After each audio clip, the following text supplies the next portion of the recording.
اللہ کا ایک بندہ تھا، وہ بازار سے گزر رہا تھا، بلکہ اس کی رحمتیں بہانے ڈھونڈتی، ذرا دیکھیے منظر۔ اس نے دیکھا ایک شرابی ہے، وہ گندی نالی پہ گرا ہوا ہے اور گندے پانی سے اس کا منہ گندا ہو رہا ہے۔ انسان کے احترام کے ناطے دل میں ترس جاگا اور اس کو وہاں گندی نالی سے اٹھایا اور اس کا منہ دھویا اور گھر کا رستہ دکھایا۔ خیر شام ہوئی، رات پڑی، جب پچھلا پہر ہوا تو وہ بزرگ جنہوں نے دن کو شرابی کا منہ دھویا تھا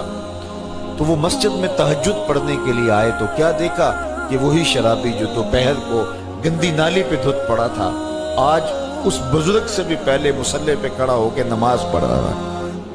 تو بڑی حیرت ہوئی کہ یہ تو وہ دن والا شرابی ہے اور میں نے آج اس کا منہ دھویا تھا، نشے میں دھت پڑا تھا۔ تو حیرت کا اظہار کیا تو ہاتف سے آواز آئی، میرے بندے